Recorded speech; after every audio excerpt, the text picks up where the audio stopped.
পরম শান্তি।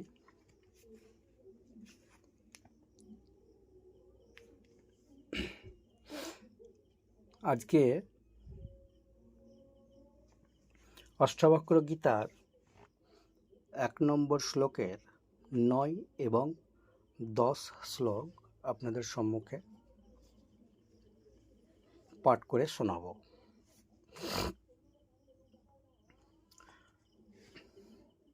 নয় নম্বর শ্লোকে লিখছেন ঋষি অষ্টাবক্র রাজা জনকের উদ্দেশ্যে, সকল জীবের মধ্যে একত্ব দর্শনকারী মুনি পবিত্র, সে সব কিছুকেই ব্রহ্ম জানে, অতএব সে সর্বদা মুক্ত।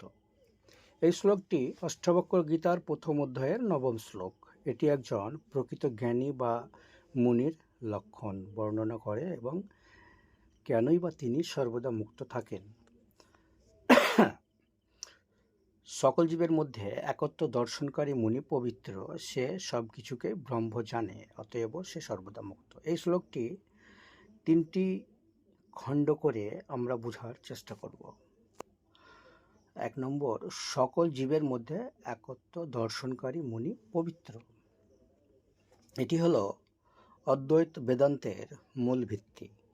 একজন মুনি বা জ্ঞানী ব্যক্তি কেবল নিজের ভেতরের আত্মা নয়, বরং সকল জীব এমনকি জড় বস্তুর মধ্যেও একই পরম সত্তা ব্রহ্মকে দেখতে পান। তিনি দেখেন যে আপনার মধ্যে, আমার মধ্যে, একটি পশু বা উদ্ভিদের মধ্যে, এমনকি একটি পাথরের মধ্যেও সেই একই পরম চৈতন্যই বিদ্যমান।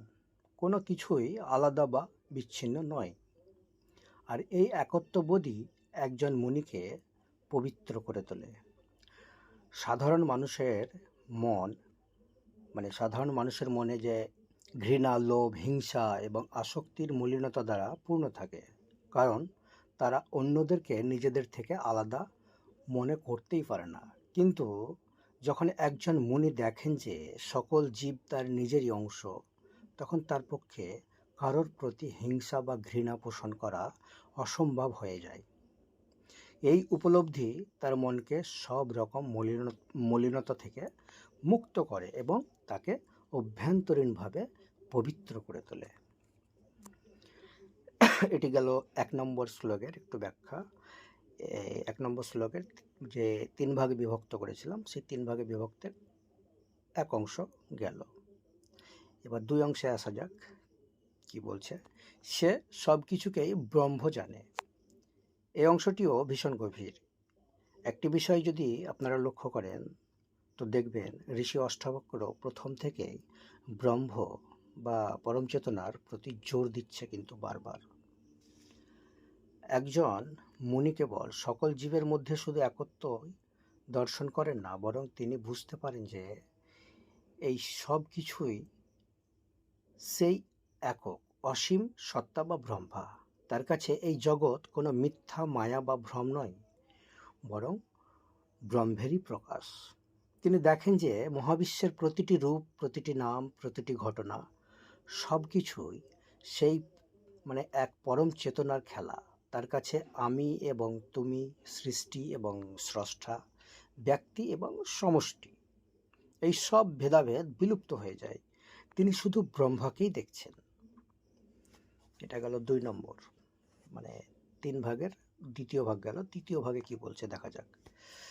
অতএব সে সর্বদা মুক্ত। এটি শ্লোকটির চূড়ান্ত উপসংহার।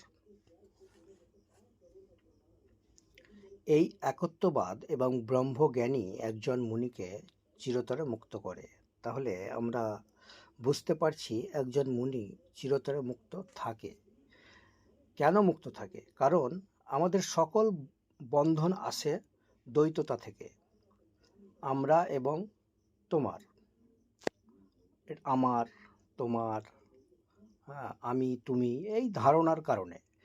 কিন্তু যখন একজন মুনি দেখেন যে সব কিছুই তিনি নিজেই, তখন তার কোনো কিছুর প্রতি আসক্তি বা হারানোর ভয় থাকে না।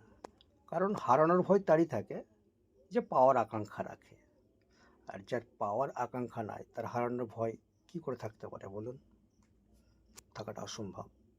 তো উনি ভয় থেকেও মুক্তি। যখন কোনো ব্যক্তি এই বোধটি জেগে যায় যে সব কিছুই তো ব্রহ্মের প্রকাশ, তখন কোনো কিছু থেকে বা কারোর কাছ থেকে আর কিসের ভয়?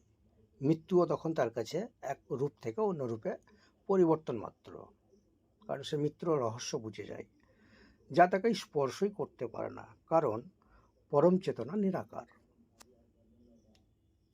আর উনি বুঝে গেছেন, তিনি বুঝে যান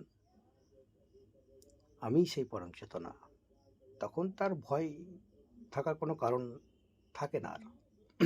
আর তখনই তিনি অহংকার থেকে মুক্ত হয়ে যান, কারণ যখন তিনি জেনেই যাচ্ছেন যে তিনি সব কিছু, তখন তার মধ্যে কোনো অহংকার থাকতেই পারে না, তাই না?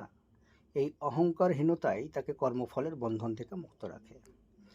এই শ্লোকটি একজন প্রকৃত জ্ঞানীর আদর্শ চিত্র তুলে ধরে। একজন মুনি কেবল তখনই মুক্ত হন তিনি জ্ঞান লাভ করেন, আর সাথে তিনি এটিও বুঝে যান যে আমি ও মহাবিশ্বের সব কিছুই এক অভিন্ন সত্তা, ব্রহ্ম। এই একত্ববোধের উপলব্ধি তার মনকে সব ধরনের কুলসতা থেকে পবিত্র করে এবং সমস্ত ভয় ও আসক্তি দূর করে তাকে তার জীবদ্দশাতেই চিরতরে মুক্ত করে। এরপরে আমরা যাব 10 নম্বর শেষ শ্লোক, এটা চ্যাপ্টার 1-এর শেষ শ্লোক। এটা আহা কি আনন্দ! আত্মা তো সচিনন্দ স্বরূপ, নির্বিকার। আমি দেহ নয়, প্রাণ নয়, আমার কিছুই নেই। এই শ্লোকটি অষ্টাবক্র গীতার প্রথম অধ্যায়ের 10ম শেষ শ্লোক। এটি একটি স্ব উচ্চারিত উপলব্ধি বা আনন্দময় ঘোষণা। রাজা জনক জ্ঞান লাভ করার পর নিজের মধ্যে যে পরম আনন্দ ও সত্য অনুভব করছেন, এটি তারই একটি প্রকাশ। এই শ্লোকটি পুরো প্রথম অধ্যায়ের সারসংক্ষেপ হিসেবে কাজ করে। কি বলছে? আহা কি আনন্দ! আত্মা তো সচিদানন্দ স্বরূপ, নির্বিকার। আমি দেহ নয়, প্রাণ নয়, আমার কিছুই নেই। এই অংশটি রাজা জনককে জ্ঞান লাভের পরের অবস্থা প্রকাশ করছে। ভাবতে পারেন, আহা কি আনন্দ! একটি কোনো জাগতিক আনন্দের প্রকাশ নয়, কিন্তু এটি সেই আনন্দ যা নিজের প্রকৃত স্বরূপকে উপলব্ধি করার পর লাভ হয়। এটি বাহ্যিক কোনো কারণ দ্বারা সৃষ্টি হয় না, বরং আত্ম উপলব্ধির ভেতরে পরম আনন্দ। এটি ক্ষণস্থায়ী নয়, বরং অনন্ত। তারপরে এটা আরেকটু ভেঙে বলি। আত্মা তো সচিদানন্দন রূপ। এখানে সচিদানন্দ শব্দটি খুবই গুরুত্বপূর্ণ। এটি 3টি সংস্কৃত শব্দের সমন্বয়। সৎ, যার অর্থ অস্তিত্ব বা নিত্যতা। আত্মা চিরন্তন, যা কখনো ছিল না বা থাকবে এমন নয়, এটি সর্বদাই বিদ্যমান। চিৎ, যার অর্থ চৈতন্য বা জ্ঞান। আত্মা কোনো জড়বস্তু নয়, এটি জ্ঞান ও চেতনার স্বরূপ। আনন্দ, যার অর্থ পরমানন্দ বা পরম সুখ। সাধারণের জন্য আনন্দ, কারণ আমরা আনন্দ খুঁজি, দুঃখও পাই, কিন্তু এখানে অনন্ত, যে পরমানন্দ, যে আনন্দের কোনো সীমান্ত নেই, দিগন্তময় সে আনন্দকেই পরমানন্দ বলে। আত্মার সুখ বা কষ্টের দ্বারা প্রভাবিত হয় না, এর প্রকৃতি হলো আনন্দ। সুতরাং সচিদানন্দ হলো সেই সত্তা যা নিত্য, জ্ঞানময় এবং আনন্দময়। এর অর্থ নির্বিকার, যে নির্বিকারের অর্থ হলো অপরিবর্তনীয় বা যার কোনো পরিবর্তন নেই। আত্মা জন্ম, মৃত্যু, বার্ধক্য বা কোনো দোষ দ্বারা প্রভাবিত হয় না, এটি সর্বদা একই রকম থাকে। আমি দেহ নয়, প্রাণ নয়। এটি 2 ভাগে 3 ভাগে বিভক্ত করার পরে এটা 2 ভাগে 2 নম্বর ভাগে বলছে আমি দেহ নয়, প্রাণ নয়। তাহলে কি? একটি প্রথমে প্রথম অধ্যায়ের 3য় শ্লোকের প্রতিধ্বনি। রাজা জনক যখন দৃঢ়ভাবে ঘোষণা করছেন যে তিনি আর নিজের দেহ ও প্রাণের সঙ্গে নিজেকে এক করে দেখছেন না। তিনি জানেন যে এইগুলো তার প্রকৃত সত্তা নয়। এই দেহ ও প্রাণ পরিবর্তনশীল, তাই তিনি অপরিবর্তনীয়, কারণ সে পরম চেতনা। এটি মিথ্যা পরিচয় থেকে নিজেকে সম্পূর্ণভাবে বিচ্ছিন্ন করা, মানে চূড়ান্ত একটা ঘোষণা করছে। 3 নম্বর ভাগটা বলছে আমার কিছুই নেই। এটি হলো আসক্তি বা মালিকানার বোধ থেকে সম্পূর্ণ মুক্তির ঘোষণা। কিছুই নেই মানে আপনার এখন বর্তমানে যা আছে সবই থাকবে, কিন্তু সেই বিষয়ের আশয়ের প্রতি আপনার যে একটা আসক্তি, সে আসক্তিটা থাকবে না। কারণ আমরা হয়তো ভাবি আমরা সব কিছু করছি, কিন্তু অ্যাকচুয়ালি যদি দেখা যায় এগুলো অটোমেটিকলিভাবে প্রাকৃতিকভাবে চলছে। কারণ দুটো ধারা, একটা হচ্ছে সত্যের ধারা, একটা হচ্ছে প্রকৃতির ধারা। কারণ প্রকৃতির আধারই হচ্ছে সত্য, তাই না? পৃথিবী মানে এই যে পৃথিবী, আমাদের আধার হচ্ছে পৃথিবী, এই 5 তত্ত্বর আধার। মানুষ 5 তত্ত্ব দিয়েই তো গঠিত। তা এটি হলো সেই আসক্তি, মানে মালিকানার বোধ থেকে সম্পূর্ণ মুক্তির ঘোষণা। রাজা জনক এখন আর কোনো কিছুর ওপর মানে আমার বলে অধিকার স্থাপন করছেন না। তিনি জানেন যে এই জাগতিক বস্তু, সম্পদ, এমনকি তার রাজ্যও, রাজা জনক রাজা ছিলেন, রাজ্যও ক্ষণস্থায়ী এবং তার প্রকৃত সত্তার সঙ্গে এদের কোনো সম্পর্ক নেই। এই উপলব্ধি তাকে সব ধনের ভয়, লোভ এবং দুঃখ থেকে মুক্ত করে। কোন উপলব্ধি? পরম চৈতন্যের উপলব্ধি।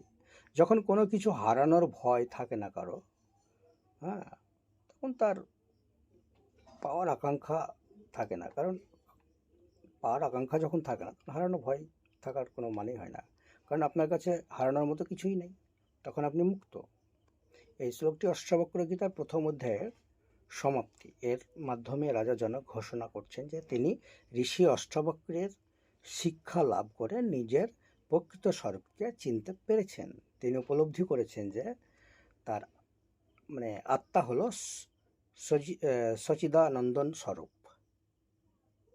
এবং নির্বিকার। এই জ্ঞান তাকে দেহ, প্রাণ এবং কোনো জাগতিক বস্তুর মালিকানার মিথ্যা ধারণা থেকে মুক্ত করেছে। এই উপলব্ধিই তাকে চূড়ান্ত মানে আনন্দ ও শান্তি এনে দিয়েছেন। এটি কোনো দার্শনিক জ্ঞান নয়, বরং সরাসরি অভিজ্ঞতা। এখানে নিজের অভিজ্ঞতা ঘোষণা করছেন। তো প্রথম অধ্যায়ের সবগুলো শ্লোকই মোটামুটি শেষ হয়ে গেল। আগামীতে দ্বিতীয় অধ্যায় শুরু করব। দুটো দুটো করে শ্লোক আপনাদের সম্মুখে ভেঙে বলার চেষ্টা করব। আপাতত এতটুকুই। ভালো থাকবেন, সুস্থ থাকবেন এবং বুঝতে থাকবেন। পরম শান্তি।